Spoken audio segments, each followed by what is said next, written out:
Hi friends, आज हम oral ulcers के बारे में बात करेंगे। मुंह के छाले एक काफ़ी कॉमन समस्या है। कम से कम 20% पॉपुलेशन इससे आए दिन इफ़ेक्ट होती रहती है। अगर आपको रिकरेंट ओरल अल्सर्स की यानी बार बार मुंह में छाले होने की टेंडेंसी है तो आपको इसके अंडरलाइंग कॉज को स्टडी करना या समझना बहुत ज़रूरी है। आपको सुन के आश्चर्य होगा, लेकिन मुंह के छालों के तकरीबन 100 से ज़्यादा कारण हो सकते हैं। इस वीडियो में हम कुछ कॉमन कॉजेज़ की बात करेंगे जिससे कि आप खुद रिकॉग्नाइज कर पाएँ कि कहाँ प्रॉब्लम हो रही है आपकी बॉडी में कि आपको बार बार छाले होते हैं। मोस्ट कॉमनली तो ये इंजरी से ही हो जाता है। अब इंजरी किस तरीके की? मान लीजिए आपने टंग बाइट कर लिया है या छींक बाइट कर लिया है, यानी कि खुद ही खाते खाते गलती से आप अपने टंग पे या छींक पे अगर दांत लगा देते हैं तो उससे भी छाले हो सकते हैं। ये तो एक बड़ा सिंपलेस्ट सा कारण हुआ। या कभी आपका ब्रश स्लिप हो जाए, छोटे बच्चे हैं, बहुत सॉफ्ट मसूड़ा होता है, सॉफ्ट टंग होती है, तो ब्रश स्लिपिंग से भी, ट्रॉमा से भी छाले हो जाते हैं। अच्छा, ये बात जानने लायक है कि अल्सर्स जनरली सॉफ्ट टिश्यूज़ पर ही होते हैं। जो सॉफ्ट टंग एरिया है, छींक एरिया है, या लिप्स का जो हमारा पोर्शन है, या दांत के आसपास जो मसूड़े होते हैं, मसूड़े और ऊपर गाल के जो जंक्शन होते हैं अंदर की तरफ, मैं मुंह के अंदर की बात कर रही हूँ, वहाँ भी अल्सर्स हो जाते हैं। जनरली इनका साइज़ 5 mm से कम ही होता है, they are lesser than 5 mm in size, but कभी कभी ये बहुत बड़े भी हो सकते हैं। कई बार कुछ लोगों को एक बार में कई अल्सर्स हो जाते हैं, कुछ लोगों को कभी कभी एक सिंगल अल्सर ही होता है। तो आपको ये जानना है कि आपको पहले तो किस तरीके के अल्सर होते हैं और कारण क्या है। Simplest reason and most common reason तो मैंने आपको बता दिया है। इसके अलावा आप बहुत ज़्यादा अगर हॉट फूड खाते हैं, जैसे गरम गरम पिज़्ज़ा मुँह में ले लिया, गरम गरम चाय ले ली, उससे भी हो सकता है क्योंकि स्किन जल जाती है और अल्सरेट हो जाती है। कई लोग रिवर्स स्मोकिंग करते हैं, उन लोगों को भी अल्सर्स हो जाते हैं। अभी वायरल इन्फेक्शंस बहुत चल रहे हैं, तो वायरल में भी कई बार मुंह में अल्सर्स देखने को मिलते हैं। एड्स में, हर्पेस सिम्प्लेक्स में, chicken pox, measles, small pox, इस सारी बीमारियों में भी हमें मुंह में अल्सर्स देखने को मिलते हैं। कई बार फंगल इन्फेक्शन जैसे कैंडिडियासिस जैसे कोई इन्फेक्शन है, उसमें भी मुंह में अल्सरेशन देखने को मिलते हैं। तो अगर आपको अल्सर्स के साथ में फीवर है तो डॉक्टर को ज़रूर कंसल्ट करें। अब इसके अलावा कुछ और कारण मैं आपको बताना चाहूँगी। किसी केमिकल से अगर आपको रिएक्शन हो गई हो, या किसी तरीके की आपकी मेडिसिन चल रही हो, उसके साइड इफ़ेक्ट से भी कई लोगों को अल्सर्स हो जाते हैं। केमिकल से मेरा मतलब ये है, जैसे आप अल्कोहल कंटेनिंग माउथ वॉश अगर आप ओवर यूज़ कर रहे हैं तो उनके ओवर यूज़ से भी आपको अल्सरेशन हो सकता है। तो इससे पहले मैं हालांकि एक वीडियो बना चुकी हूँ कि अल्कोहल कंटेनिंग माउथ वॉश हमें ज़्यादा यूज़ नहीं करने चाहिए। तो ध्यान रखें, अगर माउथ वॉश से हो रहे हैं तो उसे यूज़ करना डिसकंटिन्यू करें। कोई भी अल्सर अगर 14 दिन से ज़्यादा रहता है, ध्यान दीजिए, कोई भी अल्सर अगर 14 दिन से ज़्यादा रहता है, या आपका डॉक्टर उसका कारण रिकॉग्नाइज नहीं कर पा रहा, या आपकी बॉडी ट्रीटमेंट को रिस्पॉन्ड नहीं कर रही है, तो उस अल्सर की बायोप्सी लेना बहुत ज़रूरी है।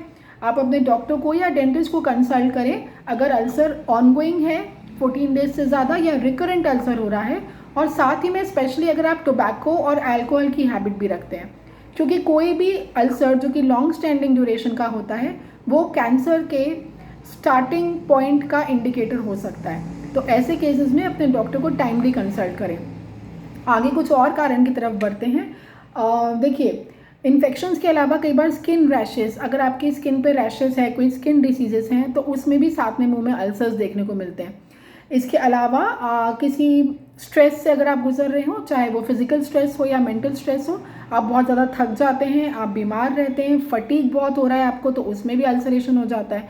कुछ लोगों को कॉन्स्टिपेशन की अगर प्रॉब्लम है, या कोई जीआई ट्रबल है, पेप्टिक अल्सर्स हैं यानी कि पेट में छाले हैं, तो उसके साथ में भी मुंह में अल्सर्स देखने को मिलते हैं। इसके अलावा कॉन्स्टिपेशन में, जीआई डिसीजेज में क्रॉन्स डिसीज एक होती है, उसमें भी अल्सरेशन होता है।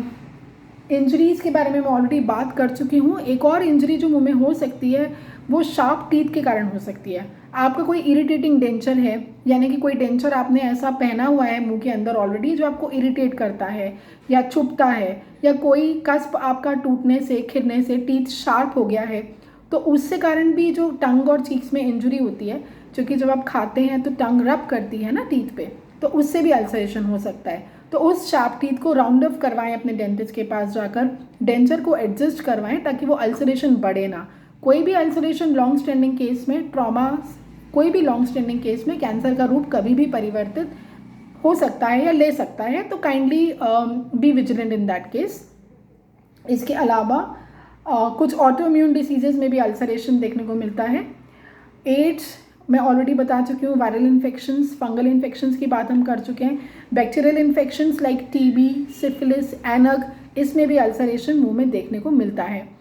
कुछ तरीके के फीवर होते हैं, डिफ्थेरिया होते हैं या स्कारलेट फीवर्स होते हैं, उसमें भी अल्सरेशन देखने को मिलता है मुंह में। तो अगर अल्सर के साथ फीवर हो तो जल्दी से जल्दी डॉक्टर को कंसल्ट करें। इसके अलावा अगर आपको अल्सर्स के एक सिम्टम को याद रखिए कि आपको भूख नहीं लगती है जब भी अल्सर्स होते हैं, क्योंकि आपको बहुत इरिटेशन होता है। नेचुरली अल्सर में पेन होता है बहुत ज़्यादा। आप कुछ भी हॉट या स्पाइसी या सॉर खाएंगे, खट्टा खाएंगे तो भी आपको पेन होता है। ज़्यादा नमक वाला खाएंगे, मिर्ची वाला खाएंगे तो भी पेन होता है। तो ऐसे सिम्टम्स भी अगर आपको हैं तो आप कुछ दिन वेट करिए, अपने घरेलू उपाय करिए, नहीं ठीक होता है तो डॉक्टर को ज़रूर दिखाएं। अब अगर हम ट्रीटमेंट की बात करें तो सबसे पहले तो बहुत गर्म और बहुत स्पाइसी फूड अवॉइड करिए, क्योंकि अल्सरेशन में मतलब टिश्यू हमारी हट जाती है उस एरिया की, उसी को हम अल्सर कहते हैं। तो नेचुरल सी बात है, वहाँ आपको बहुत इरिटेशन और पेन होगा, तो हॉट और स्पाइसी फूड नहीं खाएं। इसके अलावा बहुत सारा पानी पिएं, फ्लूइड इनटेक बहुत अच्छा रखें, एंटीसेप्टिक जेल लगाएं। आप क्लोरेक्सिलीन माउथ वॉश यूज़ कर सकते हैं, लेकिन alcohol containing mouth wash ulcers में अवॉइड करें। थोड़ा सा गुनगुना पानी लेके उसमें बिल्कुल थोड़ा सा चुटकी भर नमक डाल के कुल्ला करें दिन में 3-4 बार, वो ठीक है। लेकिन बहुत ज़्यादा पानी गर्म नहीं करें और बहुत ज़्यादा नमक भी नहीं डालें, नहीं तो इरिटेशन बढ़ेगा। स्टेरॉइड ऑइंटमेंट्स अवेलेबल होते हैं OTC, वो आप लगा सकते हैं। स्टेरॉइड मेडिसिन भी देते हैं हम लोग उन पेशेंट्स को जिनको बार बार अल्सरेशन होता है, लेकिन स्टेरॉइड मेडिसिन अपने आप नहीं लें बिना डॉक्टर की कंसल्टेशन के। एंटीसेप्टिक जेल लाइक डोलोजेल CT, ऐसी बहुत सारी OTC मेडिसिन हैं जो आप अल्सरेशन पे लगा सकते हैं। कॉन्स्टिपेशन है तो अपने पेट पे ध्यान दीजिए, बहुत ज़्यादा फाइब्रस फूड खाइए, फ्रूट्स खाइए, पपीता खाइए, चुकंदर खाइए, उससे आपका पेट अगर साफ़ रहेगा तो अल्सरेशन के चांसेस अपने आप कम हो जाएंगे। तो ये थी एक बेसिक जानकारी ओरल अल्सर्स के बारे में। अगर आपके कोई भी डाउट्स हों तो नीचे कमेंट बॉक्स में ज़रूर लिखें। आई love to answer them all. Stay subscribed to my channel to watch more such videos on oral diseases. Thank you so much.